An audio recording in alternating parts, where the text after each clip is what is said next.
What's up, my sweaties? It's the 97th episode of Collider Heroes. We are going live. That's right. February 21st, we're going to rock and roll into the movies, television, and comic books of heroes and villains. And joining me, as always, the lovely Amy Dallen. Amy? Hello! Woo! Thank you for being on the show.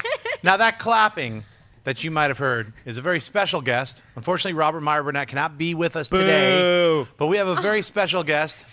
We are the champions, my friend. Wait a sec. He is the champion, my friend. Hi, Internet. What's up? Boom.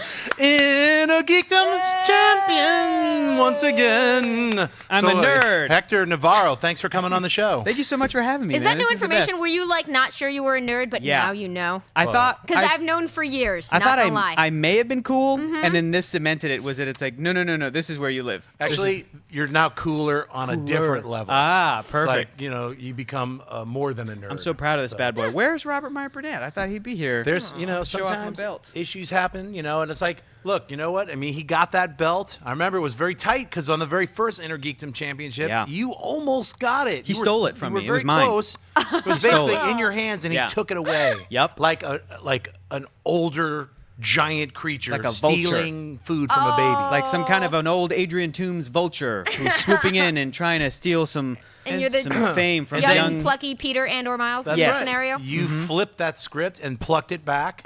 Once again with movie titles and movie dates. So and Superman came into play. Not Superman 4, but not Superman 2, but this time Superman 3 came out in 1983. Robert came out in 1983. So there's a battle that's going to be happening very soon, ladies and gentlemen, kids, super Yeah. nerds, and it's going to be between the Inner Geekdom Championship. It's going to be Hector. It's going to be Robert, and there's going to be a lot of other people. Tune in later for that Schmodown activity. If he can pull away from reruns of Matlock, am I right? High five. Oh, wait a sec. Come High on. five.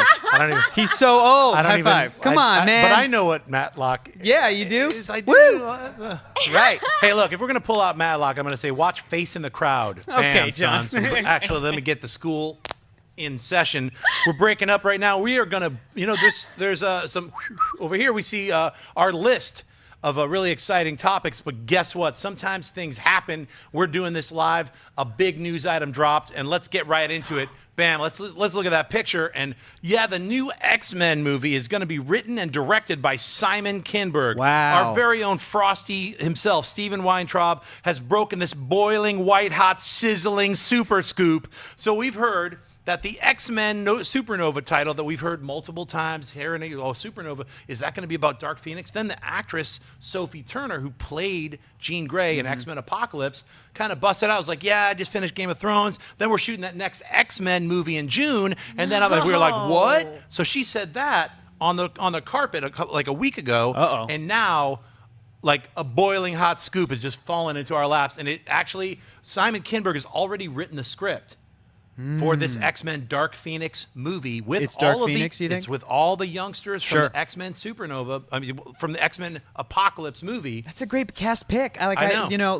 Say what you will about the movie, but that's a great cast of actors. First of all, Yeah. those costumes Let's are go to super the full fun. Even screen, folks who were please. disappointed, we mostly said, I wanted more with that Yes. right at the end. Which we got right at the end. Yeah, we So- just got that, and even in the trailer when we saw that X-Men Yeah. Apocalypse movie, and you see that, you're like, man, that's they better not save that flavor till the end, and they did. They did. We're in the danger room. Mystique's training and everybody. Credits. It was like, Yeah. wow. It was Yep. just the But, beginning. Is Mystique training them? Is J-Law in this? I doubt it. I don't think they can Yeah. afford J-Law anymore. / she doesn't want to do it, and even convincing them to not do the blue makeup as much. It's just like I feel like she's over it. I agree with You you. know what I I think mean? she Yeah. went back. They probably won't say she's dead. She's back to being her underground, kind of mysterious. Something, yeah. And McAvoy will be back in as Professor Sure. X. I feel like. So, having do we that get crew- cameos from... So, New Mutants will come out first, and then this movie, right? Cameos from the New Mutants in I this one? don't even care anymore, Amy. Whatever they want to do, continuity doesn't matter with these Right. X-Men I Fox know, movies. it's- And now it's gotten to the point where I've always been a continuity nerd, but now I'm just like, just give me a good movie. Yeah. Right? Logan's They've coming out. broken us of our desire They've broken for us. rigid... We'll talk about things Logan that make later, but sense. the thing I'm most excited about is like, ooh, that looks like a real movie that looks real good. Yeah. And I loved moments of X-Men Apocalypse. Like, I Yeah. loved moments of it. I thought the end with Jean Grey, where she goes full Phoenix inside the mind of Evan Sabanora. I'm like, I'm in heaven. This is what I've always promising. wanted. I It was loved promising. X-Men Apocalypse, Yes. all of the sequences with the young X-Men. With the all young the X-Men. scenes with Jean Super Grey, fun. Scott Summers, It's just, Nightcrawler. it's a bummer Yeah. that like it has to be set in the 80s or 90s or whatever they do, because they're still going off of that first X-Men movie that started in 2000, Right. instead of having like Cyclops and Jean Grey and Beast and all these favorite characters living in the year 2017. Well, I think It's a bummer. I hope that this next iteration of the X-Men will be in the 90s, where we get Sure. a little bit of that grim and gritty X-Men, and they're going to just kind of jump, hop, skip into our modern world maybe by the end of the movie. I don't know. Yeah. What are your thoughts? Do you think they're going to stick with the 90s as they've been jumping decades? What do you think, Amy? I don't know. I feel like cheating it to the 90s, but not acting like it's been a full 10 years of these guys running around, Right. is probably the only way to go. Partly because you don't want to start 10-year age makeuping. Kind of your like episodes nice- of the Goldbergs or that 70s show where you're like, wait, what year is this exactly? But they're Right. just kind of like, I think oh, they the have 70s. to sort of yeah. like unmoor a little bit from the period. Like I really enjoyed the 80s things in Apocalypse that put it specifically in that time period. Mm-hmm. But like I think they have to go fuzzier with the timeline moving Yeah. forward. Like throw in some stuff that makes that's like, yeah, that's 90s, but Yeah. kind of try not to focus on the timeline. 'cause Seattle it's not necessarily grunge, gonna like work a couple of so great. Soundgarden Yes. clips, and then kind of you could be like 91, 97, like kind of Yeah. merge those Yeah. two. You know? Exactly. Like, wait, what Yeah. year is this? Somewhere in the Exactly. 90s. So Yeah. Hey, so yeah. I'm excited. You know what? Simon Kinberg has been with the X-Men for so Sure. many years now. Like it's his first time directing, but as a producer and writer, Mm-hmm. he's been with the X-Men family. Love it or hate it, whatever your thoughts are Sure. about all the different X-Men movies. There are so many that I love. I love X-Men. I love X2. Days of I Future love Days of Past. Future Past. Yeah. He's had his hands in a million things, but Yeah. because film is so collaborative, I Yes. still don't know exactly like what's the Simon Kinberg contribution? What's Right. the Simon Kinberg Because profile? like he's So a there's producer some on sort Star of- Wars Rebels, Right. which is amazing. He also produced the Fantastic Four with Michael B. Jordan and Miles Teller, Which is not was amazing. awful. Yeah. So you're just like, ooh, what did he? And he was all about doing press for that. Well, probably because Josh Trank and their relationship kind of Sure. dissolved, so there was no director to be talking about the film. Yeah. But I'm with you, Amy. It's like, well, what is Kinberg? What is his contribution? He wrote X-Men Apocalypse, and I don't think he wrote Days of Future Past. I think that may have been Singer and him or something. Like, I don't know. So I'm hit and miss with him, Yeah. and a part of me is excited because I love that cast and that picture. Yep. Yeah. But another part of me is disappointed because it means, oh, Fox really is never going to merge with the Marvel Cinematic Universe, and we're never going to get a reboot of this in the way that we as fans would go crazy for. They're going to keep dragging out this X-Men series until they hit the year 1999 and then have to start over, or It's really hard to tell. Yeah. We're going to talk about Logan a little bit later. Totally non-spoilers. I know everyone gets worried. They're like, Schnepp's going to drop major spoiler bombs. I'm not. I'm totally not going to drop any spoilers. I'll just talk about the general feelings about the film that I saw last week. Let's move into something that everybody can talk about freely, and it's Ares. It's going to be the big bad in the Wonder Woman feature film. Cool. Check out this toy that in order to construct Ares, you have to buy all of the other Wonder Woman action figures. You just can't buy the gigantic, strange, weird creature that is Ares, the god of war. And Cool. that's the main villain. He's going to be played by the incredible David Thewlis. I mean, if you've never seen Naked, let's go all the way back in time and pop off an independent, amazing film, let alone all the Harry Potter films. David Thewlis is an incredible actor. I think it's amazing that he's going to be playing the main villain. But the actual look of Ares was revealed at the New York Toy Fair, where you find out that you have to buy all of, you might have to buy Steve Trevor. dude, in order I'm to fine get with that. the Look at that leg. Chris Pine action figure. I'm going to buy the hell out of that. That's right. That Look at his Hippolyta? hair. No, they're not. I'm gonna buy They're those. not Yeah. horrible action figures. I'm just saying, if you just wanted to straight Yes. up buy the God Toys of are War, evil. It's a thing. Yeah. You can find them on eBay. Look, I have know. now. I used to be the guy that would buy the toys after watching the trailer to be like, this movie's gonna be awesome. And then I had like the entire line of Spider-Man 3 action figures, and then was just like, it's a lot of disappointment. Right. So I gotta wait till I see the movie. Yes. But if I love this movie, you bet your ass I'm buying Hippolyta. Yeah. I'm gonna Yeah. buy a Hippolyta action figure and Steve Trevor, and I'll probably get Ares. That look is like kind of comic book Ares, but kind of not. Right. And I don't want to judge it based off of the toy. I want to see it in motion. Sure. And seeing that makes me think we're going to get as much of the CG Ares, because it's going to be like motion capture Yes. kind of, right? As we did probably Doomsday and Batman versus Superman. Like not he's not like a character in it, but like a scene or a moment. Right. So he'll probably look real cool in motion. I don't know if I'm a huge fan of like the animal skull. Right, as but- opposed to just as like an opposed to like actual the sort of helmet. Spartan helmet. Yeah. But I'm like, they probably did it because because 300 already did it, and they're trying to differentiate and create a new And the look. sort so. of the helm looks a bit like more recent appearances of like the God of War's helm Yeah. in the Yeah. like New 52 Wonder Woman run. I'm going more it's off not of George usually Perez. George yeah. Perez. Sure. Yeah. So they're definitely drawing some influences there. It'll like hopefully they can make good use of a performer as awesome as David Thewlis. It's close Yeah. enough to the original George Perez, who is Yeah. a master, and I got to finally meet him at the Long Beach Comic Con, and he drew me an Iron Man. That's right, I stood in line with all the other sweaties, and he is Wait, one which of the, Iron Man, Stark or Rhodes? I said old school style 1980s Iron Man. It's Very Tony cool. Stark with the super like, Silver Centurion? Yep. Nice. You know it's the not. shoulder pads? Damn. 80s. So yeah. So anyway, George Perez is awesome. You'll probably see a little bit of him in episode 100 of Collider Heroes coming in a couple weeks. But yeah, and yeah, that's actually where to go if you want to know more about Ares. Jump to the Yeah. Perez. They Wonder just came Woman. out with Wonder Woman by George Perez, Volume 1. Yeah. Finally And that she's nice covered new in, thick. she's covered in weird green tentacles on the cover or It's something. an but odd like, choice. Odd choice, but go get that comic book. But the comics inside, Yeah. gold. Yeah. So I'm excited to see this film. Yeah. We only have a few more months to wait until we get what is. And here's the other thing. They screened Wonder Woman over the weekend. Yeah. I don't know if you guys know that they did a test I heard. screening. I heard about it. And I've got proof because like a young sweaty editor guy was like, "Hey, look at this Schnepp," and like posted pictures of him with Patty Jenkins, Whoa. pictures of him with Zack Snyder, sweating out, having popcorn after they saw the movie. So everybody kind of chilled out, and it sounds like the vibe is like, did you like Captain America, the first film? Yes, I did. That's what this film has got, that kind of flavor, and everybody said it's so much fun. It's such a great film. So got me really hyped. So I'm really hoping that all the young sweaties who saw the film, whoever the hell they All right. saw it. Okay, expectations, got to keep them regular. Yeah. Keep them Lower- regular. Lower We're the breathing. lower. We're breathing. Just We're lower. breathing. Yeah, We're lower breathing. that. Lower. Very Days to excited. Wonder Woman. Yeah. Clock ticks Come down.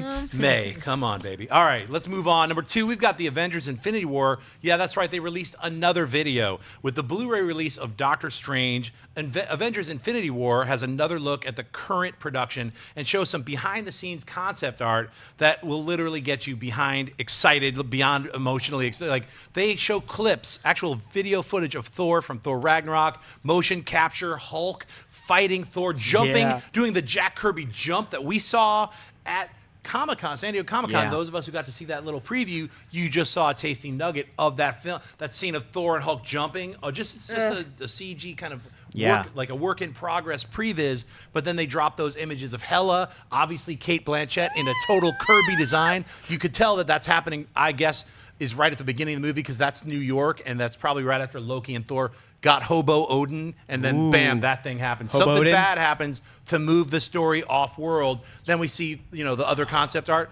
Thor finally wearing his helmet. Finally wearing his helmet. Let me add that I'm very excited that he's finally wearing his helmet as a Thor purist. That's a beautiful sweaty detail. I love then it. you got the Planet Hulk armor going on. Then you got some images of Black Panther. So in the cool. jungle. Yo, the It's- Wakanda art. Yeah, come on. Yeah. It's very cool. The thing that was really exciting from the video is that like you had producers and the director talking about grounding the world in a very with the sort of relationships and really grounding it, but still giving you something you've never seen before, which is exactly what Black Panther is. Like he Coogler's talking about how he's a politician and that's a more important job almost than him being a superhero, which is really exciting. I don't know why that excites me so much, but I want to see T'Challa like be this kingly T'Challa having to deal with that shit. And then the cool, crazy concept art of Wakanda, the sort of mystical side. Like he's in a mountain with cool, colorful rivers. Is that vibranium? Or maybe like it looked like Avatar. It looked like it looks so cool. Like they're gonna go to that particular glade to like talk to the Panther spirit, like or commune with the ancestors. The And they different could do all that, influences they 'cause- show in the yes. city were really what made me crazy excited because they were like it was like 3 or 4 different architectural visions sort of mushed together, but it works. Like the one with Yeah. like the little round buildings in the square glass kind of Yeah. things was this really interesting take on like forward-leaning architecture that also draws on unexpected influences. Like Totally. it looks so Yeah. good. Futuristic. Like, wouldn't you want to live there? Yes. I would. It looks inviting and Yeah. futuristic, but in the cool utopian, non-dystopian future. Exactly. I really can't wait for people to be like, I wish I could go to Wakanda. That's gonna be the coolest thing to hear. It's like, yeah, me too. And I wish so too. Disney's already building like a special A Wakanda- area of Wakanda. Disneyland, yeah, that- Disney World. Disney Imagineers, if you haven't started building it, get on it right now. That's right, it's free idea week. Get on making Wakanda. All of us are going to want to go there. That's the Yeah. jump start. You got 2 years to make that happen. I gotta call this out excited. because I missed this this when I wasn't here when that first Infinity War video dropped. Right. Like, obviously, you saw that big, beautiful Infinity Gauntlet omnibus with 18,000 Yes. little Post-it notes. Did y'all see what was next to it? No. what? Why have they got Avengers disassembled on that table? Whoa. I swear. Because they needed to reference the art where Captain America's shield gets cracked. And they needed to reference the art where Thor's hammer gets destroyed and Iron Man's helmet is. So they're going to disassemble the Avengers. And just to go off what you're saying, I have a theory that the apocalyptic nightmare vision that Tony Stark saw in Age of Ultron is going to happen. Like, Damn. Thanos is going to kill all the heroes. And this movie's either going to end, or at some point in this movie, we're going to see Hulk and Rocket Raccoon and Thor and Black Panther and Spider-Man dead. All the characters dead, and Tony Stark's going to be there. And he's going to Reality gem it. This is just speculation. This is just my fan theory, my fanboy theory. Is that like Thanos is going to be like, what are you going to do? I'm Josh Brolin. You're nothing. I'm so powerful. And he's going to finally, after all these years, since the first movie, Tony Stark will have learned the lesson. Teamwork, you idiot. Teamwork will save the universe. He's going to put the gauntlet on. Right. And because he's so smart, like a Reed Richards type, he's not going to, his brain's not going to melt. And the thing he's going to wish back for is all of his friends to come back to life, and then they're going to kick Thanos' ass. I got a different theory. We're getting Go. sweaty here, right? Yeah. Check it out. I just rewatched Doctor Strange. Our commentary will be up later today. We did an entire commentary for the Blu-ray Doctor so Strange, cool. which just came Nice. out. Now check it. It's not about you. It's not One about of the you. Not about you. words of wisdom that came from the ancient That's the one. theme of the so movie. Scott beautifully- Derrickson said yeah, it's the theme of the movie. beautifully played by Tilda Swinton. There's so much beauty and just amazing little nuggets of wisdom throughout the entire film, but it's really about that, and it's about a selfish person, Stephen Strange, who is very much like Tony Stark. Oh, totally. And so I see the parallels, not only that he's got the Eye of Agamotto, which has the time stone in it, time gem, whatever you want to call it, being used as a way. Remember, they keep saying in Doctor Strange, when you use that, you open up the space-time continuum Yeah. to alternate realities. Now, what you're talking about, that dream that Tony Stark saw Yeah. of the Avengers destroyed, could be a reality that comes into play once Thanos gets the gauntlet, but are there alternate realities through the time gem and the gauntlet that they are able to skip and jump through and ultimately have to fight through not only the 9 realms, but to get back to a time before that happened? How crazy would that be if Avengers Infinity War or the Avengers movie after that dealt with our characters fighting evil versions of themselves, meeting Miles Morales, like just hop into it. Let's just Rick and Morty it. Let's just go Yeah. Rick and Morty full on with the MCU. Yeah. Then they just Awesome. hop into Netflix Daredevil and then they come back. And Well, stranger things have happened, and I also heard a little rumor that perhaps Tom Holland, on this mystery planet that we see him and Iron Man and Star-Lord all kind of hanging out on, that's where he gets a little flavor of that symbiote No. called the Venom later. I can't just. I'm so excited, but it's yeah. too soon. But I'm so excited, but it's too soon. But I'm so excited. No, not too soon. It's not Let's too do it soon. now. It's not too soon to get excited and Let's sweaty do it. about Infinity Wars. Oh, I mean, my it's too God, that's excited for him to brilliant. go Black Suit Spider. Like, what by the well, second movie? I Is think that- just the introduction of it is what I think is going to Originally, I was like, oh, the Guardians, when they come to Earth, they gotta have a pile of goo that's attached to their ship, and they just bring it accidentally, and then Spidey meets that in New York at some point. But no, I like that But better. it's way better And if he he's gets in a space. crossover a la Secret Oh my Wars. God. right, Yeah. organic. This movie's going to be called Avengers Infinity War. Right. They haven't released the name of the next one. I bet you the next one's going to be called Avengers Secret War. I said the Secret same Wars. thing. Was my guess as well, dude. I seriously hope. I mean, I don't need to get It's- double war, but if they're going to do double war, it's got to be. It's Secret got to be War. that war. It's That's gotta- the thing. Like, I'm not sure if they would double war it, but a little but- Hickman, a little of the classic Yes, Secret Wars. That's right. How I don't do know you if I need combine the those two? Beyonder in this Those are 80s totally different outfit. stories. They'll figure it out. They'll figure it out. Yeah, the Beyonder I shows don't, know, up. I don't know if I need to have the the froed out Beyonder with the weird white open love it. shirt. Like, what's up? I'm the Beyonder. That's when they I lose gotta the say though, audience. like the Hickman X Secret Wars, it would obviously be totally different. But what you're saying about going to other dimensions and seeing other realities, Yeah. that the way they've talked about these two movies being a kind of event you've never seen before. Yeah. Right. Like, I know that people are complaining about the continuity heaviness of the Marvel Universe, it's MCU, and if you haven't followed everything, it can feel like it's overwhelming. Right. But Are you if they about to really say reboot? No. What I'm saying is probably not. But if they're like, look, what can we do that no one else can do? By the second part of this, alternate universe everybody, Yeah. they may have earned that sort of like, if you followed us for 15 movies or whatever, you are ready for like full on like million alternate takes on Oh, things. It I love might it. lose their general audiences, but they might be like, hey, you've said we how- couldn't do it before. Right. Freaking awesome would it be if Chris Evans, Steve Rogers, and all of his Avengers teammates get sent to different realities, and all of a Right. sudden Chris Evans looks up and it's like a planet of Hulks.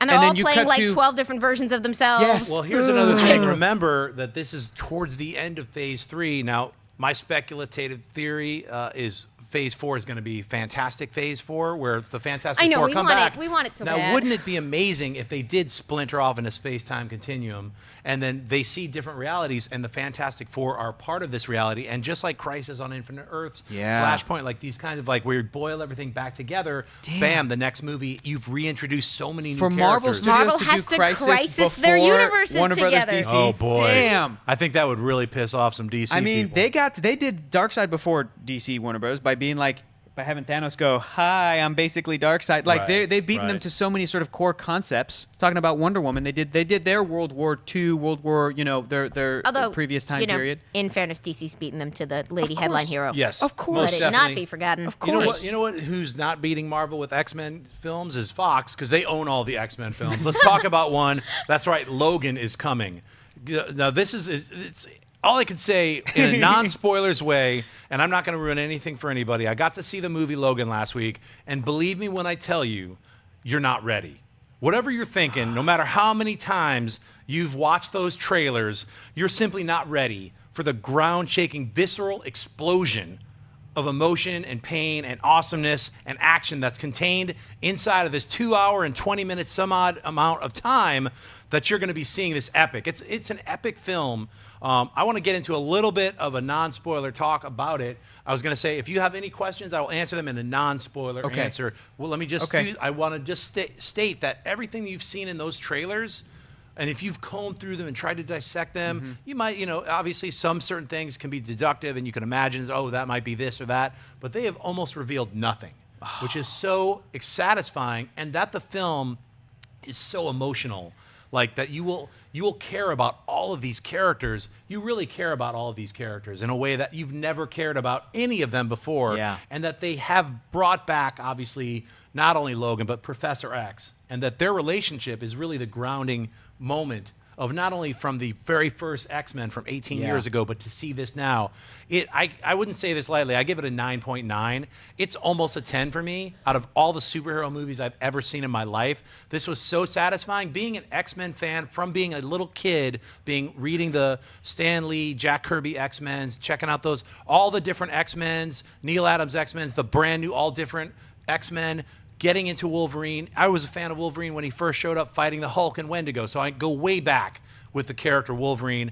I never thought in a million years that I'd ever see a Wolverine done so true to form, not just in the comic book world, but in storytelling world, in the world of actual movie cinematic storytelling. They've made something that really matters. And I never thought I'd say that in the X-Men world, because I loved X-Men Days of Future Past, and I loved X-Men and X2. Yeah. This is something so different and emotional and viscerally exciting. Visually, I have to give my hats off to Hugh Jackman and James Mangold. You guys got to cut to Amy's face. Look at Amy's face, you guys. Her face has been like that this entire time. I'm serious, Hector's though. keeping up the thing, but I'm just like, I can't. Your face is how I feel inside. Well, I'm just saying, I can't oversell this enough that you gotta, and please go see it as soon as possible, because I don't want anyone to get any spoilers. Yeah. And people, online, people just drop stuff and they're jerks about it. Don't be a jerk. If you've seen the film, don't spoil it. I love it. I can't wait for all of my friends and sweaty nerds to see this movie and enjoy it. Finally, you get to enjoy an X-Men film.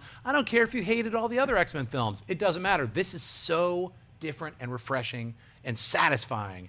I can't say enough about it. Like, why it's not a 10 to me, there's one or two little things that I won't get into, but it's a 9.9. It's like James Mangold, actually, for myself, who was somewhat disappointed with the Wolverine, like I loved the first hour, and then once the Viper girl showed up and the Silver Samurai, just kind of hit those tropes that I'm like, really? I don't want to see that. I've expected more out of the, Frank Miller, Chris Claremont, Ninja, all that kind of stuff, the history of Wolverine. This film plays with the history of so many of the other films and literally flips the script and makes it brand new and refreshing. Do you guys have anything you want to ask me that I can generalize? This is a lot of power you're putting on us right don't now, know. John. Like, to ask, but not spoil, without giving away any spoilers, without giving away any specific scenes or any after credits. I don't know if you saw. I don't know if it's attached. I don't know. But did the film as a whole set up a sequel, or was it a standalone story? I want to know. I can say somewhere in the middle. I mean, as in all There's movies, potential. there's potential for sequels or continuing on. And in other ways, this movie really does Hugh Jackman is not lying when he's saying, I've gone through, my full story arc, and I feel satisfied, and I guarantee you that you will feel overly satisfied if you're not crying by the end of the movie. I'm going to be crying, right? That's your question? Yeah. You're going to be crying, and not just Like happy crying while Laura murders people? Oh my God! Can I just say, Amy loves to use the word "murder girls" and little murder girls. Little I murder don't know, girls. they're fun. And I thought of you when I was watching this movie because, man, is there some little murder girl action, and it is beyond satisfying. I've never, ever seen an X-Men movie, or even this is beyond kick-ass. This is like so violent yet so satisfying. I can't begin to explain it, so I won't waste my breath. John, other than say you got to see it, and you'll be over the moon. I love what you said about the trailers. Do you feel like, having seen the movie, that the trailers, even though we haven't seen everything, accurately depict the tone and feel of the film? Most definitely. The trailers are super successful. Cool. From the very first Johnny Cash drop to the next two ones where they show a little bit of this and a little bit of that, and then they release that, X-23 kind of behind the scenes thing. All of that just helps build the pre-story of what you're going to see. And the little clips and little action, when you finally do see them, they come in a different way that you might not have expected. So that's when you're watching a real good trailer, when it's like whetting your appetite and delivering what you're going to see, but not ruining all of the surprises that are there within the film. Are there parts, because I'm really interested in, it's important to me that we are able to separate the notions of sophisticated film and extreme violence. Like, you can do both at the same time. Yeah. But, does this film work on both levels? Most definitely. In fact, it works on a higher percentage, at least for myself, and on intellectual front, because it asks so many different questions of X-Men lore and, causality, just, things that happen because of some specific powers and different kinds of things like that, that the ramifications of all the characters are explored. Remember, this takes place a little bit in the future. Yeah. And it just introduces so much, that's what I mean. It introduces so many possibilities, yet at the same time, the action and violence are unparalleled. I don't know whether this would be spoiler territory, so stop me if you want. Sure. But since we've been debating that, the X-Men have sort of different continuity visions and different timeline stuff, which movies are most important to review before you watch this one? Great Can you answer that, or is that... I can totally answer that. I would say I would watch the very first X-Men movie. The coming together of Wolverine and Patrick Stewart. 2000. Then I would watch X2. X-Men United. Cool. Then I would watch X-Men Days of Future Past. Okay. So if you watch those three movies... No James Mangold's The Wolverine? No. You don't need to see either Wolverine Origins or The Wolverine. You don't need to see that because James Mangold, basically, whatever he did with you in the second Wolverine film, I think he maybe kind of realized maybe some of the mistakes that he did along the way. I mean, because remember, he's the guy who made Copland. This is an incredible director. Yeah.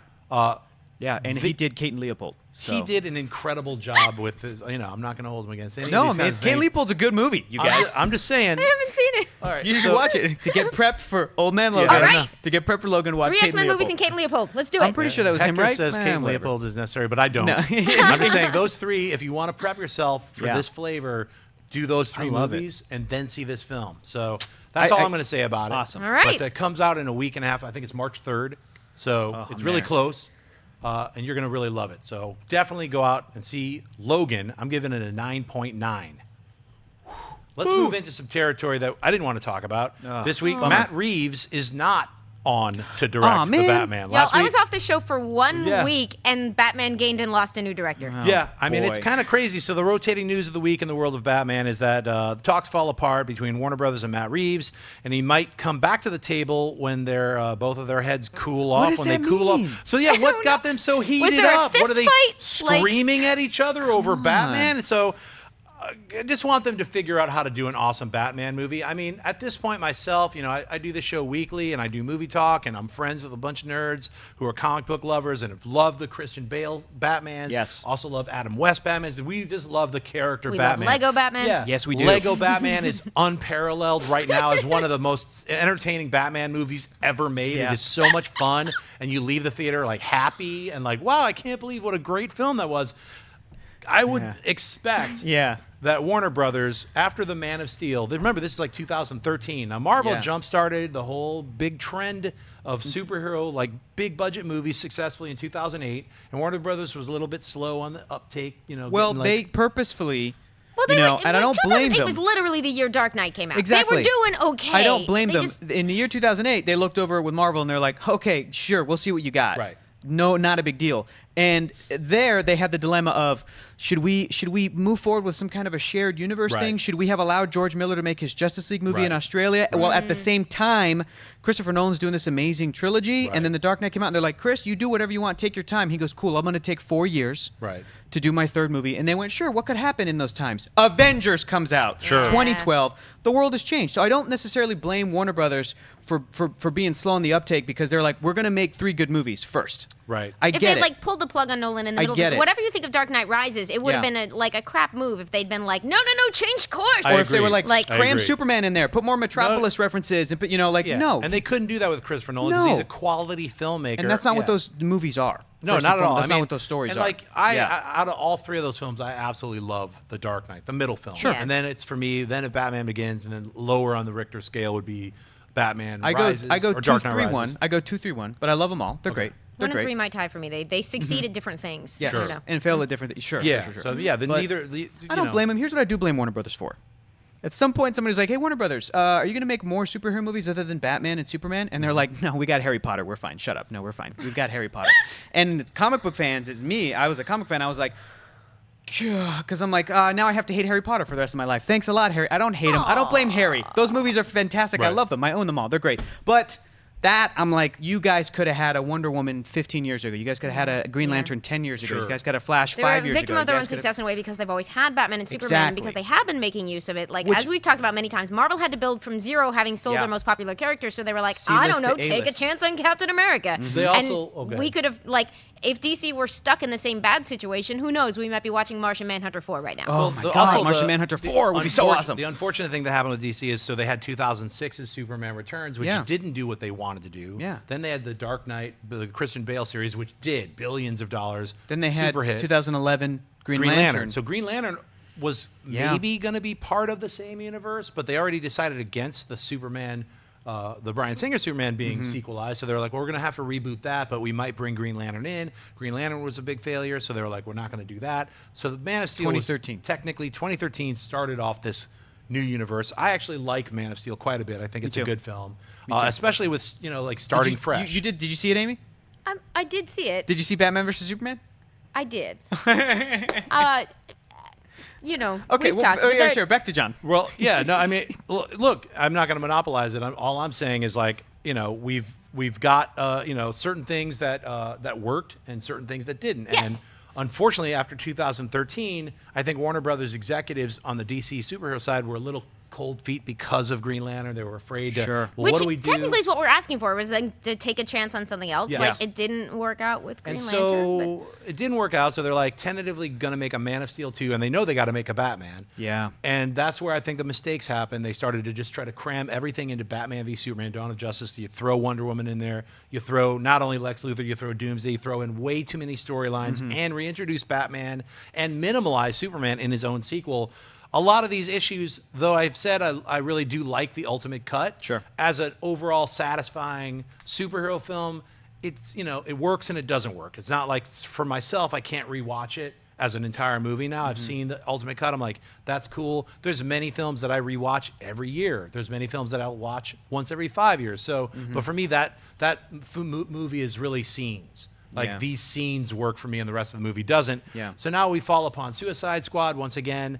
Saw it, was really excited when I saw it, and then upon seeing it a second time, reflecting on it, really kind of falls apart in the middle of the film and never recovers. Yeah. And even the director himself, David Ayers, is like, I should have made Joker the villain. I shouldn't have made normal humans fighting an enchantress sorceress at the end. It just it just didn't really work on those levels. I liked what they were doing with Harley Quinn. I liked what they were doing with Joker. They're not in it enough. There's all these things where it's like they could have done this, and even the Batman cameo is literally like 1 minute. He says one line. It's like nothing was Sure. really developed. They never even had Joker all and the Batman have a elements there. face off. Yeah, elements All were the there, but elements are there. misused. That's the thing that's most unsatisfying. So people, when you hear us complain about a movie that you might have really loved it, we really wanted to love it, but there's certain things where, at least for us, like everything was cooked and then they didn't put it together right. You're like, oh, everything was there. That's how I feel about what especially upon reflection with Suicide Squad. It's like, man, everything is there. Now we're with Wonder Woman, which I can't wait. I have high expectations. Of course, Justice League, incredible expectations. But the one we're all waiting for, since they announced it, Ben Affleck is going to play Batman. He's going to be in all these films, and he's also going to do the Batman that he's writing, producing, directing, and starring in. Then comes, he doesn't want to direct it. And we're like, what's going on? And he's saying, well, until the script is right. And it's like, but I don't understand. He's writing the script. That doesn't make any sense. Then you find out later, months later, that he's off the script, and Chris Terrio is doing a rewrite.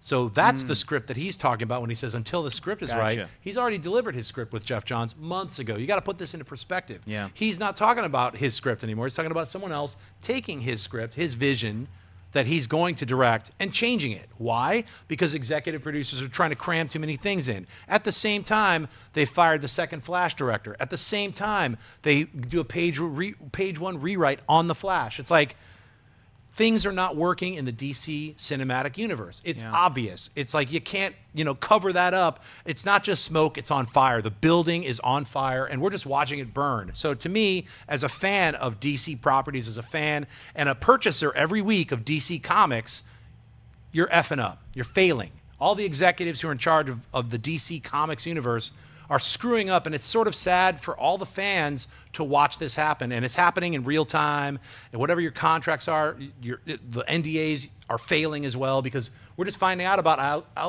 maybe not in real time, because some of this is just sort of how the sausage gets made stuff that, like, we live in a world now where we hear about things we wouldn't have heard about. Yeah. Like, I'm always gonna hope that things get smoothed out and the right combinations are found. I think it is reasonable to sound some of these sort of alarm bells of, like, it doesn't sound like everything's proceeding normally, but like, would the internet have flipped out when they were making The Empire Strikes Back if the internet had learned, like, George Lucas isn't directing it? Like, what's gonna happen? Like you're saying, this is how the sausage is made, and we're getting a bunch of stuff. Some movies that I love have had troubled productions. Yeah. You can look at other superhero movies. Edgar Wright didn't do a superhero movie from Marvel, and that movie came out, and I really still enjoyed it a whole heck of a lot. Yes. So what is it that's happening with Warner Brothers, specifically with their superhero properties? Is it producers? Is it that they can't find the right talent? Because again, I can understand not finding a director in Hollywood that is stoked to make like a Martian Manhunter movie. I would love to see a Martian, that's the one I'm gunning for. But I get that that's a tough sell. But on the other side, you see other movie studios with their superhero properties take obscure characters and find the right talent and do great jobs. Ant-Man, Guardians of the Galaxy, Doctor Strange. Names that are not commonplace. Even movies like Dredd, even movies like, these sort of second and third tier comic book Kick-Ass characters and properties and franchises. Why is it so hard to find someone to make Batman and the Flash? Like Batman. And it's like Flash, I'm like, sure. A Flash, again, in the comic book world, we all love Flash and he's A-list. But outside of that, he had one TV show in 1990, and now he's got the CW show. A very successful show where they make 22 episodes a year. You can't make a 2-hour movie? I know. And you know what? Listen, maybe that 22 episodes a year is part of the reason they can't make a solid 2 hours, because it's just really tough. Like, well, look at what this guy's doing versus what this. See, I don't buy that. You don't I'm buy like, it? no, because the movie's always going to have to be bigger and amp it up. That's why I was Agreed. like, Flashpoint, Crisis, use the Flash's powers in a cinematic way. That's what we expect, because we understand that the budget constriction. Anybody who's watching the Flash, most of us who are fans of it understand and give it a break. We're like, look, we understand that they don't have $5 million an episode. We're not expecting to see mind-blowing. It took them 3 seasons to get to Gorilla City, and it's on Earth 2. Like, take your time, guys. Yeah. We can see the budget being, we're cool thinned with out. it. You're amazing. Sure. Yeah. So, but when you get to the Flash movie, I know we're talking about Batman. We have certain expectations that are simply obvious. If you're a comic book fan, it's like, duh. So maybe the executives, maybe the first thing you should do is read some comics. You know what? You can actually watch any of our shows and learn all about the best comics that you should have read. Obviously, you haven't read any. And then the ones who have read the comics, let the actual creators of the shows, like perhaps Ben Affleck, who's a Batman fan, who's been a Batman fan most of his life and has read all these comics, maybe him and Jeff Johns, who runs DC, kind of had the right idea. So all I can guess because I understand how things can happen when you are making a TV show or a movie. It's a lot of moving parts, and there's a lot of people with opinions. Yeah. And it's not just you. It's like everyone else has to chime in, and their opinions count too. So it's sort of like it's a give and take. You're like, hey, look, I really feel this way strongly about this, but this maybe let me try back and this. forth. Let me try this. Let me try to find some silver lining. Okay. The reason that maybe that Rick Famuyiwa was fired from Flash or let go, or the creative differences, the reason maybe it fell through with Matt Reeves, maybe I'm crazy here, but what if these guys are coming in and they have vastly different ideas for what to do with these characters in these movies than what somebody like a Jeff Johns, who's now the sort of creative head of DC and trying to be the sort of showrunner, if you will, of this story in this universe, thinks of these characters as. Maybe Rick Famuyiwa was like, yeah, and then maybe the Flash does this, and Jeff is like, that's not the Flash, and we need this to be here so that for the next movie it's this and this and this and this. You know, maybe Matt Reeves is coming in and he's like, maybe Batman does this, and they're like, that's not Batman. You've had directors. If the source of this friction is someone trying to maintain, be faithful and create that could Kevin be, Feige style vision, because Jeff now has that maybe? responsibility on. He's got that. Maybe Warner Brothers is listening to him. They listen to Matt Reeves' pitch and they go to Jeff and they're like, is that spot on? And he's like, no, it's not. Maybe that's what's happening, because sometimes you gamble on directors and their vision, Christopher Nolan, and it pays off. And other times you gamble on directors and their vision. You get Zack Snyder, which is a very decisive movie. And that's whether or not whether or not you love it, it is a divisive. Like, people either love or hate that film, and it's specifically because it executed Zack Snyder's vision. And it comes down to, do you agree or disagree with his vision? But it's like, but at least the movie studio let him do that. They're like, he's like, this is what I think Superman is, and this is what I think Batman is. And a lot of audiences were like, no, and a lot of audiences were like, cool. So maybe it's a gamble. Maybe Matt Reeves is coming in and he's like, to go off of what Zack did, this Batman does this, and Jeff Johns is like, no. But I'll play the devil's advocate with that silver lining. It's hard to think that was what they brought in. Matt Reeves. They're like, look, here's the script. I'm trying, John. No, but what I'm saying is, like, where your head's I have at. to go with just the facts. Yeah. Ben Affleck is talking about a script which doesn't make sense because he's the writer. Sure. What does make sense is he's talking about the rewrite that Chris Terrio that he worked with on Argo. But remember, Chris Terrio did the rewrite on Batman v Superman, and there's like a lot of dud lines in there. There's a lot of things that don't make sense, not just to comic book fans, but just to people in real life. We understand that certain things happen in the superhero world, that you have the suspension of disbelief. That's not what I'm talking about. Get with it. I'm talking about just bad mistakes, for sure, bad storytelling. That's what happens in some of these movies. That's why I got so many bad reviews on Rotten Tomatoes. You might have loved it, and you might be like, those critics are all stupid. Not everyone's stupid, so relax. Everyone has their own opinion. Yeah. But let's just really, deal with reality right now. So Batman, Ben Affleck, it's a track record. doesn't want to actually direct it, and he's not. And now they're looking for a director. They're not going to want a director to just come in with their own vision. They're going to want a director to come in and execute what they had rewritten. That's why Ben Affleck, you've heard those rumors about, I don't want to be Batman anymore. That's why that is happening. And my guess is that Matt Reeves was signing on to do the Batman with Ben Affleck, and he's like, well, Ben is only going to be in it for the first hour, then he dies, then Arnie Hammer, who's Nightwing, becomes Batman. Bam. That's what Matt Reeves doesn't want to be dealing with. He's like, I thought I was going to do Batman. I would direct the hell out of the movie. That sounds awesome. I would It would watch be the hell Batman out of it. R.I.P. Look. Batman R.I.P. What if Warner Brothers Battle for the Cow? beat every other studio to this movie, the superhero dies, so that 8 years from now, Marvel couldn't do the death of Spider-Man as a movie that they're just like, oh crap. Well, look, they killed Superman in Batman v Superman. No but one then saw the that dirt coming. moved. But John, then the dirt moved. But this way, they kill Batman, and there's already a new Batman, Arnie Hammer. There you go. Armie Hammer, who was going to play Batman in Justice League Mortal. So it kind of makes perfect sense that everyone's like, oh, he's going to be Green Lantern. I like him as Dick not. Grayson. I think he's going to be Dick Grayson, Well, and he's going to take over Is as he Batman. Is he like young and like tight enough? Dick Grayson, Nightwing is just real tight. Like he's just like real firm and young and tight.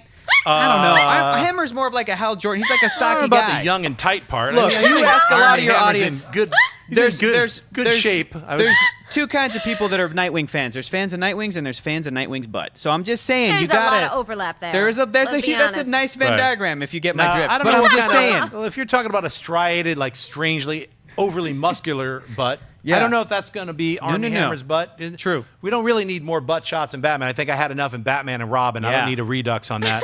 But you know what? We all have high hopes for the Batman. I want to see that movie more than anything. I want DC to get their movies right. I would love nothing more to hear in the next week or two. Look, we nailed it. We've got this director. I want to see Jeff Johns on that publicity tour. You will. As the producer, as the sort of Warner Brothers Kevin Feige. I want that to happen. That has to happen. It has to I don't know happen. if that's going to happen, but they're going to get someone who can be a Feige. They need someone. This is the trial we must pass through to arrive at a DCEU. I'm going to say. And you know what? We might like I'll speak for myself. I might get really angry because it's my frustration with seeing these characters that are just being stumped and stilted every step of the way, where it's like, man, I want the Flash to have an amazing, incredible film. I wish there were two Batmans that I could watch right now, along with Man of Steel 1 and 2. This kind of weird, extra long take. I feel bad for Henry Cavill because it's like, or Henry Cavill, I always say his name wrong, for like having to wait so many years. Like, hang on a sec for your sequel. You'll be minimalized in this, and then you'll show up, oh, we killed you, so you're only in the end of this, and who knows? I just have high hopes. I want Justice League to be incredible. We all do, John. So we have those hopes. We all do. Let's move on to Minor Mutations. This week on Minor Mutations, we're just going to talk about a lot of cool subjects that popped up this week. We're going to rattle through them. Let's go into it. The Shocker's look is revealed at Toy Fair. That's right. Is that what the Shocker looks like in Spider-Man Homecoming? What is that blurred? Is that's like? Are we trying not to spoil that? Is that why that it looks pornographic? No, it's the next picture. Yeah, It's the the next next picture. Minor Mutation. That's how we do this here. Oh, cool. Yeah, we surprise it. Try to guess. Try to guess. Yeah, what do you think that is? I don't know. It maybe like a red Could it be penis? the Flash? I don't know. I don't know what it is. No idea. Well, guess what? It's the brand new Infinity War logo. That's right. yeah. The Avengers are pushed back into the way back, and it's just Infinity War. Love it. Is that what it's going to finally be called? They're going to drop the Avengers and just call it Infinity War? Who knows? Number 3, font. we've got the new Batman is fighting some armored villains. Could they be the Parademons? It's a pick from the Just League movie while Zach is doing color correction and timing and all the cool things that are done in post, which take years, not really, but they take months and months and months of extreme time. I'm going to say it's Intergang.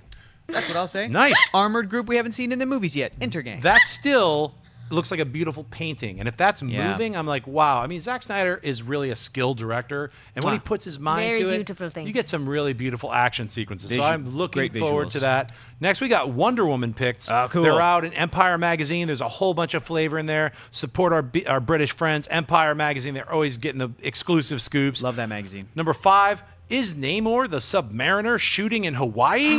So there's been a couple of reports. What? Yeah, there's been reports coming from Hawaii. There were they always have the production catalog and shooting this month, this thing, that thing, Namor the Submariner, this thing. They were like, whoa, what the hell? Then another person's like, had a casting thing, Namor the Submariner. So my guess, well, we'll get into my guess in a second. Yeah. Number 6, we got Nick Fury in Captain Marvel, but not Black Panther.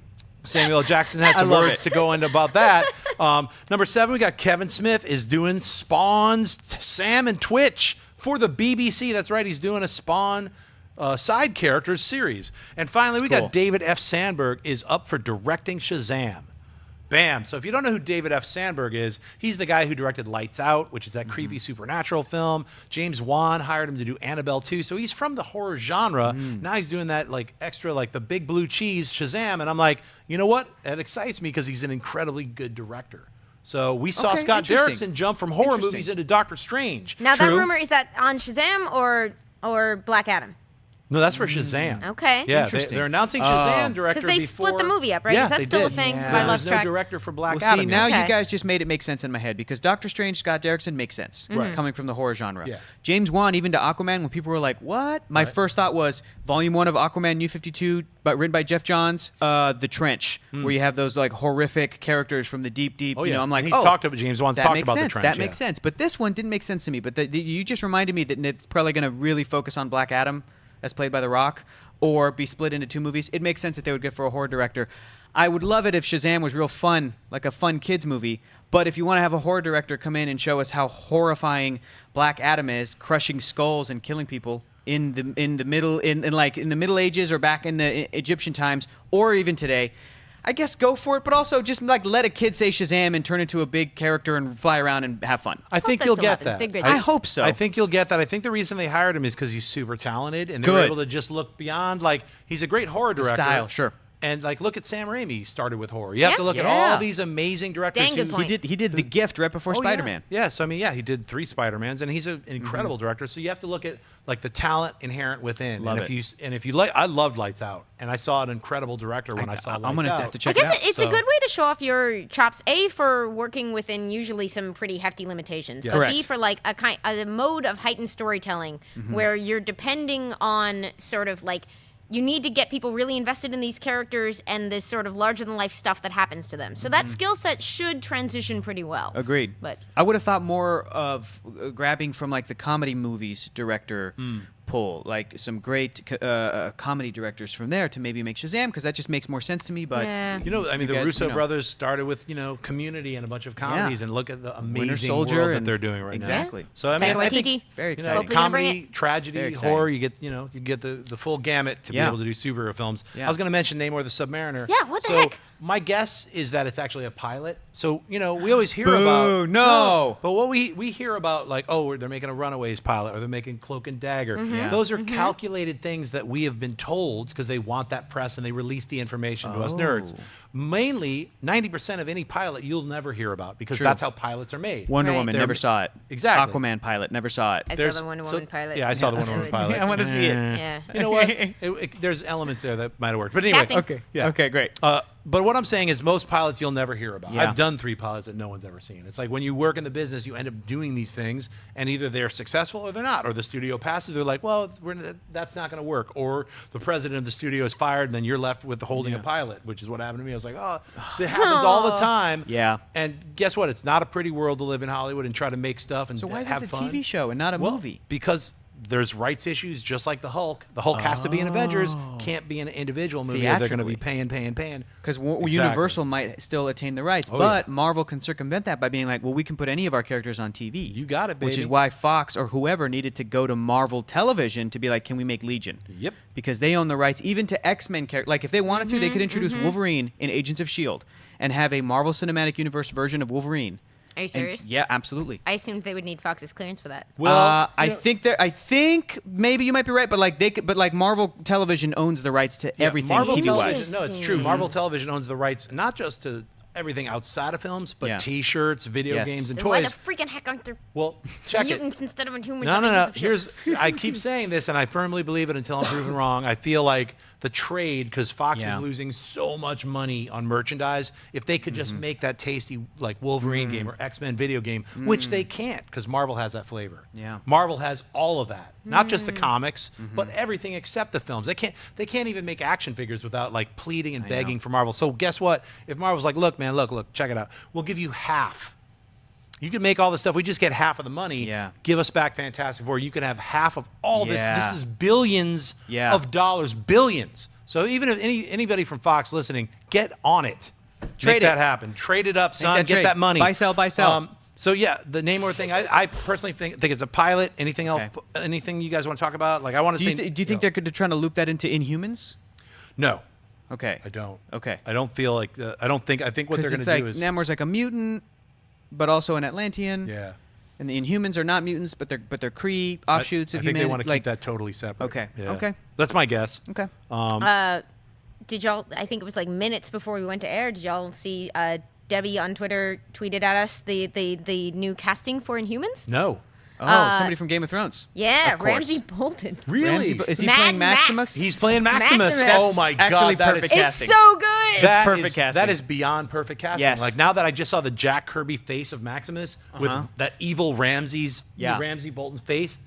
Wow. That's how you explain Maximus to people who have seen Game of Thrones. Just be like Ramsey Bolton. Oh Because my we've been God. like, it would be sort of Game of Thronesy, and Yeah. I guess they were like, yeah, it is, isn't it?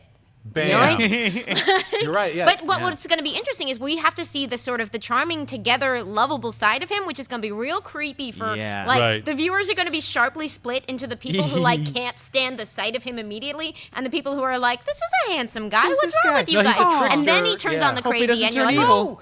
But he was always crazy, even when they introduced him. There was like, this is Maximus, and he was already like weirdly jealous Yeah. and strange of Right. Black Yeah. Bolt. So I think that's perfect casting. That's exciting. I exciting. didn't hear about that is good, Nice. good news. Nice. Nick Fury was just mentioning Oh, yeah. he's going to be, they eventually want to do a Nick Fury standalone film. I hope so, But he man. said, yeah, he's in Avengers, Infinity War. Then his next appearance is not in Black Panther, but it's in Captain Marvel. And he's sort of saying That like, makes sense. I to love me. that he was joking around about being real mad about it, though. Yeah. He Yeah, was just you know, like, I talked to them. I was like, come on, guys. yeah. Let He me said, in that don't movie. you think I should be in that? But it's sort of like, Any they were like, news no. blurb from Samuel L. Jackson, you can't help but read it in his voice, and it just makes it so much better that Yes. he's like, come on, I know the only black superhero in the world. I'm Yeah. going to talk to him. Like, Totally. it's so great.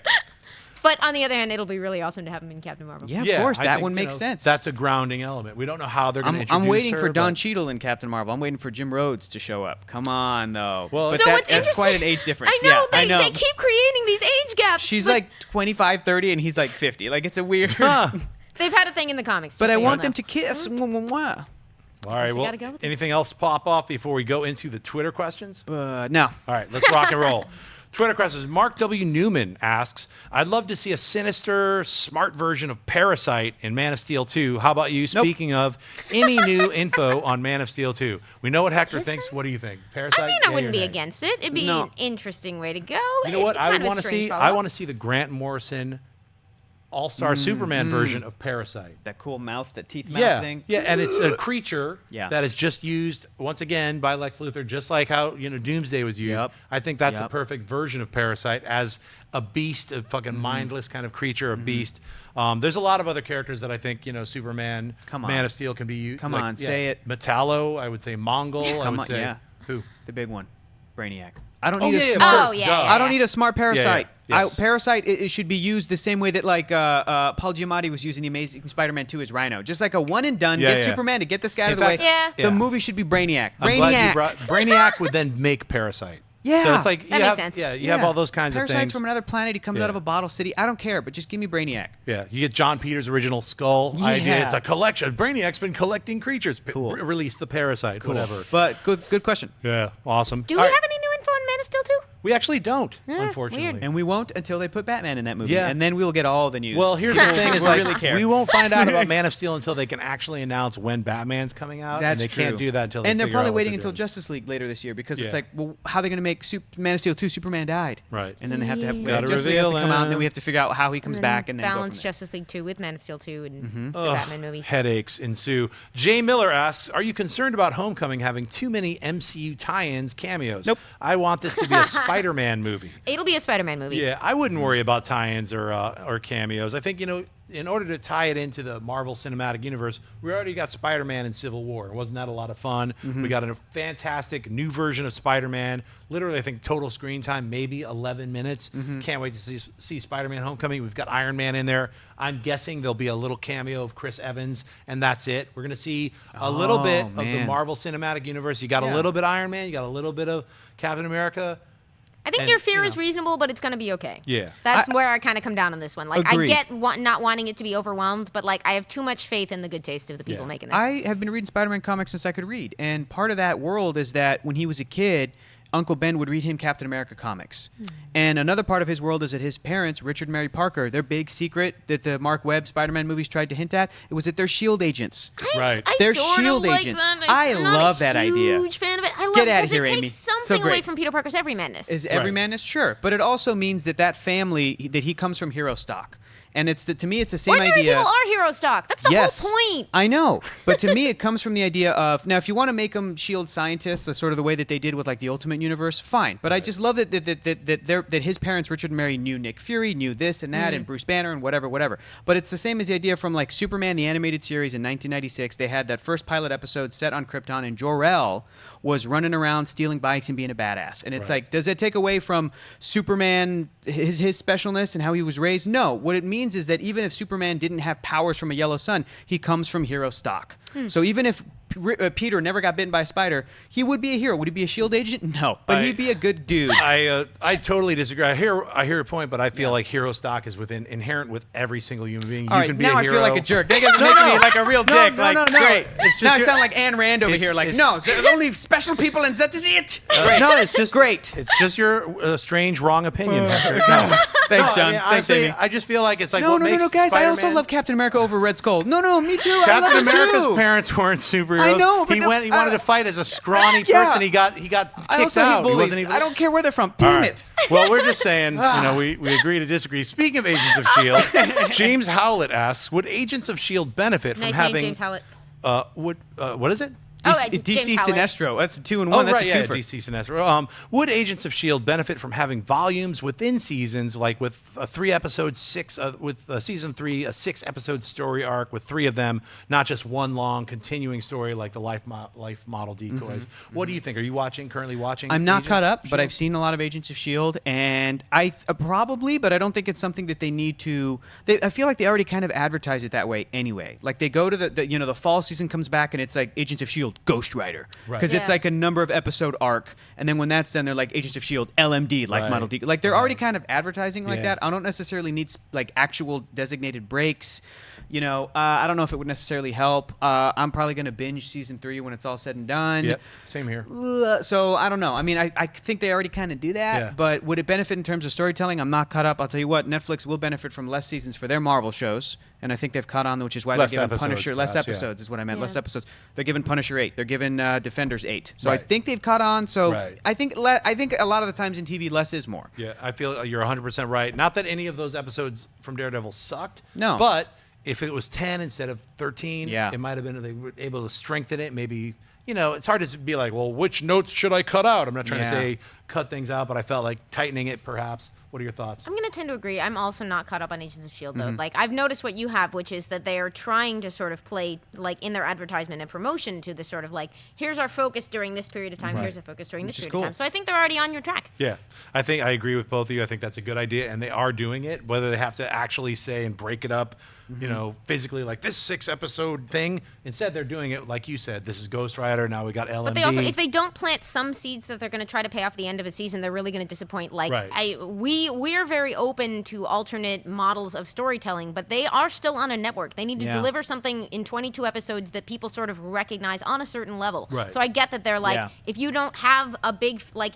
if your finale is like a 6-episode finale and not a 22-episode finale, you Right. risk leaving people disappointed. there has so to I be get that that C you have to walk that line. storyline. You have your A, you have your B, and the C is the one that carries through the entire Agreed. season. Yeah. All right, next question. Taylor Pector asks, is it possible that we might see the full emotional spectrum of the Lanterns Yes, please, please, please, in please, the please, DCEU? Well, we're please. going to have to wait till 2020. Hector, what do you think? Oh my God, you just bummed me out. Yes, that's only a couple years from now, Yeah, right? it's That's not- only it's not 3 that years. bad. It's 2017. Yeah, I think so, and I think that in terms of comparing it to other companies, Warner Brothers has DC Comics, and DC Comics have the Green Lantern spectrum, all of the Lantern spectrums, which is one of the coolest sci-fi ideas ever, and it's become such a linchpin in their universe. And Jeff Johns has propelled that so much to the forefront of what that whole universe is about that Warner Brothers as a studio would be foolish to not dive into that and go, let's Yeah. do this. Not just like It the is- marketing and cool factor, but like it's great. It's one of those rare things where, like, how long it's less than 15 years, Oh, right? yeah. Since Yes. Jeff Johns, Yes. but it's one of those ideas that feels as if, like,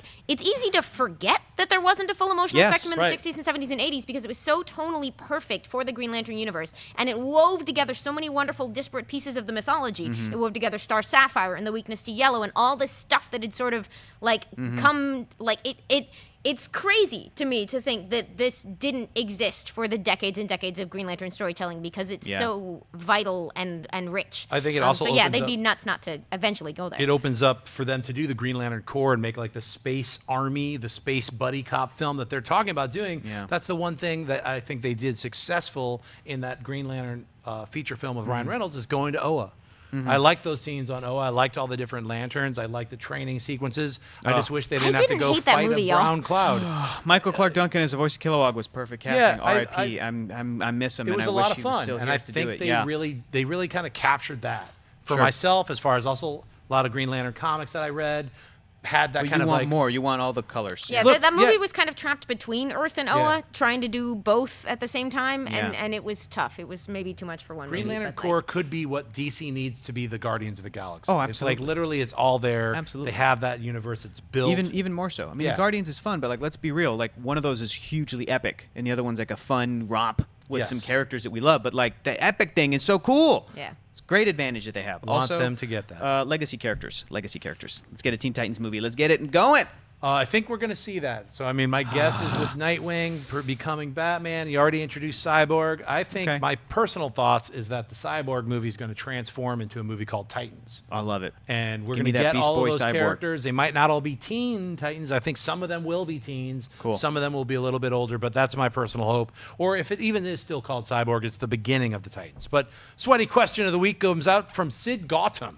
And he asks, if they ever bring him into the MCU, how about M. Night for M. Night, as in Moon Knight? Much love. I don't know if the question popped up. Nope, we don't have it. So Sid Gautam, we don't have it on text or, for you to look at, but that's a sweaty question of the week. What do you guys think? M. Night Good question. Shyamalan, to do Moon Knight? Oh, Hector? I haven't seen Split yet, but I'm going to go ahead and say no, thank you. I think Moon Knight, first of all, should be Netflix television. I think that's where Moon Knight lives. I think that's where Mark Spector lives. I'd love to see a Moon Knight movie, but let's be real. That's probably where we're going to see him. And I don't think M. Night Shyamalan would do TV. He is doing TV. He's doing Tales from the Crypt. Damn right it, John! now. He's doing an Son of a entire series night called Tales from the Crypt, Oh. where there'll Okay, be well, shorts in that case, and half how hours. about the way you sometimes have like a big name director launch your TV universe by directing the pilot Right. and helping Right. you shape things? Right. How about M. Night presents Moon Knight and other the people pilot. take the ball and roll with it, but he directs some or all of the episodes? I love that idea because I'm going to split the difference with you. Nah, split. I don't think he's right to do that entire series. But Yeah. Yeah. the stock that he's from and the way Jeff Lemire is writing Moon Knight right Yeah. now, I love this run of Moon Knight yeah. because we are in different worlds and we don't know what's even real right now. And I think that that element, if you bring that in to a modern day television series, Moon Knight, where there's certain realities, the character himself is somewhat split. That falls into some M. Night Shyamalan, that's territory that him and hire Jeff Lemire, hire some Agreed. actual real Yes. comic book Listen, writers. it takes the please. village to make a show. He is Yeah. actually working on Daredevil. You have like folks like Christos Gage, I think, Yeah. has worked on Right. Daredevil. Like a bunch of course. folks from the comics like are writing on these things. Well, that's and because they're sort of- Netflix is smart and they're doing the right thing. So I would right. like to see other companies, i.e., corporations, studios, do that same kind of thing. It's like, I wonder how we could get someone to write this comic book. What about the writers who write the comic books? Bing. That's a great Dude, idea. have we talked about it's tangential to comics, but Brubaker and Nicholas Winding Refn, So I don't know how to excited say his about name, that. are Oh my doing God. a crime series Yeah. together? Here, Like, set are you in kidding? LA. Set in LA, a 10-episode crime series. Hell yeah. One of my favorite directors, Nicholas Winding Refn. Go Brubaker. And Ed Brubaker, one of my favorite writers, Yeah. Comic teaming book up. legend and lately of Westworld. It's hard Yeah. to even imagine that that's real. And if it's Yeah. shooting here, I'm busting on set. Don't even try to stop me, son. I'm going to find out where it's shooting. Some crime noir, son. I'm there. I can't You wait. heard Jon Schnepp's thread here first, folks. He's going That's to right. break Oh, and onto freaking that Kelly set. Sue DeConnick is writing on Emerald City. Oh, that's Like, great. so there, some smart people out there are snagging up the comic book talent. They're still making comics, thank God. That's But, right. Thank We God. have come to the end of our show. This has been episode 97 of Collider Heroes. We're 3 away from the big 100. I want to thank all of you for making us what we are today, a show that almost is 100 episodes every week. We've been coming to you, and now we're going to be coming to you live most of the time. Maybe not next week, but after episode 100, we'll be live all the time. So I want to thank my guests, starting with Hector Navarro. Thank you for coming Thank back you guys on. so much. This is one of my favorite things to do. You guys are the best. Hector, you're a giant pool of amazing knowledge. It's Oh, not always even so close. much fun to have you on. Well, I really appreciate it, John. Oh, thank you so much. And I am sorry that Robert wasn't on here because I'm you not. know, in real life these guys are friends and Yeah. chummy, but when they're on, I miss promoting and stuff, look, they're both super nerds, and I love them both. You know who I love? I love Amy Dallen. You're the sunshine bright spot of the I Heroes know. series. Thanks for coming on. Oh, I'm sorry. Where can we find you online, Hector? You can find me on the internet at Hector is Funny. All right, and that's at Hector is Funny. Amy, where I usually throw that into the sign off, and I forgot. Amy, where can You people can find you? me at Enthusiamy. I have a brand new show on Geek and Sundry where we finally get to talk some comic books again. Yay! It's starting tomorrow, and it's going to be called The Wednesday Club, noon to 2 on Geek and Sundry's Twitter. Nice. Yay. Tune into that because I'm going to be checking that out. I'm always going over to House of Secrets for this, Comic Book Wednesday, man. That's where I see her. So it's like, bam, let's do that. You can find me on Instagram and Twitter, just at Jon Schnepp. Check out my Slayer comic. Issue 1 is out. It's sold out everywhere pretty much, but you can find it at some certain comic book stores. I think House of Secrets still has a few copies. Issue 2 comes out in a couple of weeks. I'll see you guys later. I'll see you next week for episode 98. Hey guys, if you like this video, click the thumbs up button. Also, make sure you subscribe to our YouTube channel. It'll help you stay up to date with everything we've got going on here at Collider.